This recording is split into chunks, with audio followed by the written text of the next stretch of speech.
What's up, guys? Welcome back to another episode of History with the Hen God. I'm your host, Hen God, and today we're going to talk about the Civil War. The Civil War. Many names come to mind, many generals, many admirals. But you know what name comes to my mind, and probably many other people's mind, is the name Mr. Abraham Lincoln.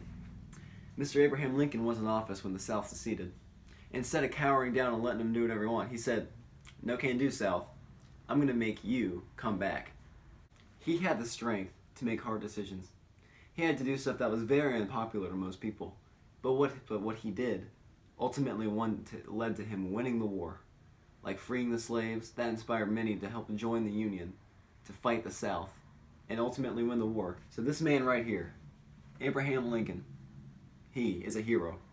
If it was not for that one man, Abraham Lincoln, the nation probably wouldn't be how it is today. Music was a very prominent thing for both sides of the war. Music was what drove these people. It was something for them to march to, for them to have a mindset to go straight into battle with. So they would play patriotic songs with big bands, and when they'd march, they'd have the drums, they'd march right into battle with them. What we have here is a picture of an old Civil War military band that would have played patriotic songs to get the morale of the soldiers boosted before they went into battle to perform better. The soldiers of the Civil War, if they were lucky enough to ever come home to a piano like this, they would have played music like this.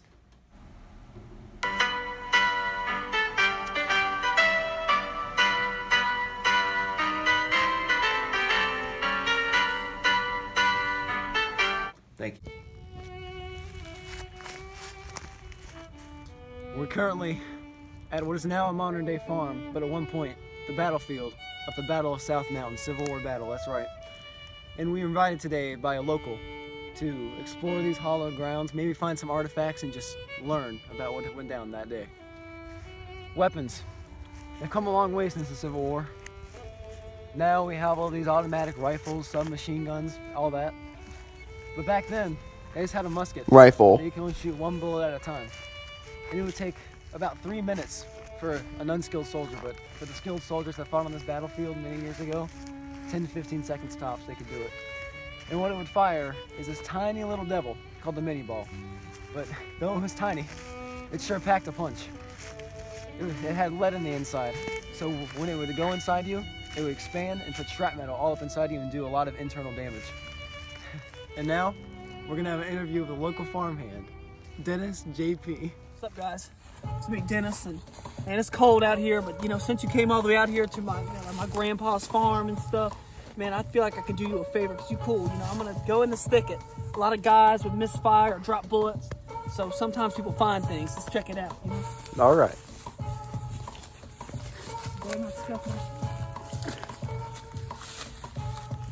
Hey, yo! Hey, yo, Teeth, look at this! Yo, man, look at this thing! Man, it looks like a little silver nugget, man. This ain't... I'll let you have it. This ain't nothing, man. I must inform you, Dennis, that you're wrong. This silver nugget you found just so happens to be an actual Civil War mini ball. As you can see where they packed in the gunpowder there. This is an exquisite find, and it's definitely going to be a great addition to my collection as a historian. Yes, sir. I bet you're probably wondering where we are now.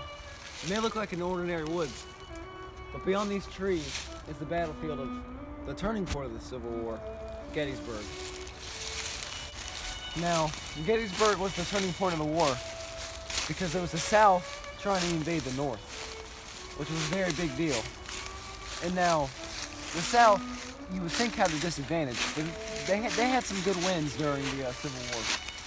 And they attempted to invade Gettysburg, Pennsylvania. However, after a long and hard battle, and they whipped them back down south. 3 days. The North and the South fought at Gettysburg. Robert E. Lee sent everything he had and tried to put an end to the war. However, he just couldn't do it because the Union, for 3 days, stood their ground and made them go back down south, and it was the huge turning point that put the North in the advantage. Total war. Many people may not know what that is. That's why I'm here to tell you. Total war is when a country or a nation is in wartime, where instead of just having militaries fight, they attack everything: infrastructure, people.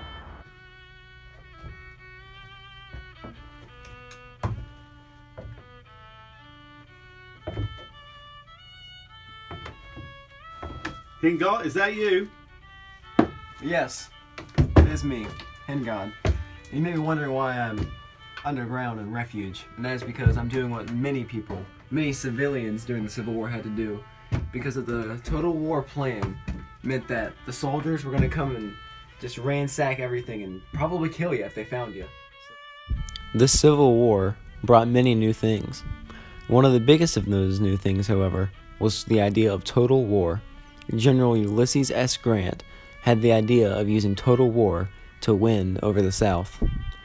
Total war is the idea of coming in and attacking everything, not just military, but infrastructure, supplies, produce, you name it, people's lives, you name it, they attacked it. One of the biggest things that Total War brought on was the derailing of train tracks, and this was very effective because trains were very important as they would transport troops, supplies, food, you name it, trains transported it, and taking that away was very, very effective. Regiments, they were very important for battle, but one of the biggest, probably the most important regiment there was the 54th Massachusetts Regiment. Why, you may ask? Well, this regiment was made all up of free slaves that joined the Union. Now, this was more than just a regiment. It was a chance for the freed slaves to prove that they were they had the same capability as the white people who were already fighting. And once that was shown, it brought way more change. And the white people who were fighting started looking at the 54th Massachusetts Regiment as their own, as they're all soldiers, you know. The 54th Massachusetts Regiment trained as hard as they could, and they did really well, and they got some wins. But sadly, they lost at Fort Wagner because they were outnumbered. And though they lost, this inspired many people, freed slaves, to join the Union, and ultimately helped the North win by adding more troops. So you can thank the 54th Massachusetts Regiment for that. I hope you guys enjoyed this episode of History with the Hen God. Tune in next week for World War I. Fact or fiction? Hen God out.